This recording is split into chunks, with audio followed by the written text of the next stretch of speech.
So there'll be another week of lockdown in Greater Melbourne as cases continue to rise and exposure sites mount. At the heart of the decision behind extension is the way the virus appears to be spreading, and it's something authorities don't think they've seen before in Australia.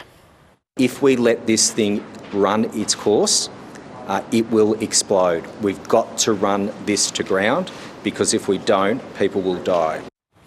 So what is the variant and how dangerous is it? Firstly, it goes by a few names. Commonly known as the Indian variant, it was renamed by the World Health Organization as Kappa to avoid stigma. Or if you want to get technical, the B.1.617.1 variant.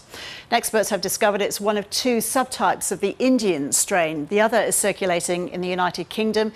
Each has its own characteristics, but they share one thing in common. They're all more transmissible, meaning the virus passes from one person to another more easily. The United Kingdom has found its subtype of the variant is 50% more contagious than the UK strain, which is already between 50 to 100% more contagious, and it's threatening the pathway out of lockdown. The variant first identified in India, so-called B.1.617.2, is still spreading.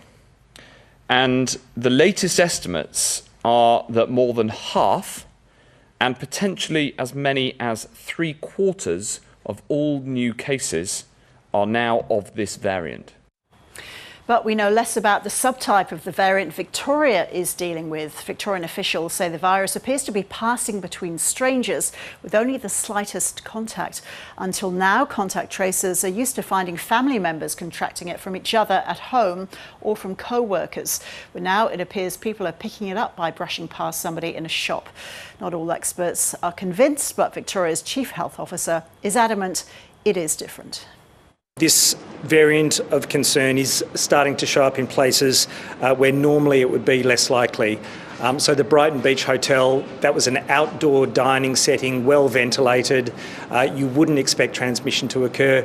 I have described it as an absolute beast because we have to run it down to the ground.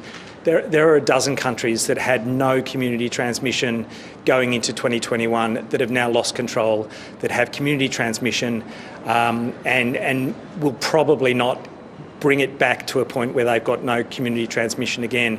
We have to take a path where we drive this virus back down.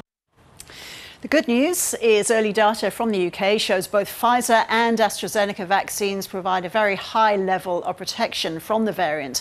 And in the absence of that, basic measures still work, including lockdowns, masks, and simply washing your hands.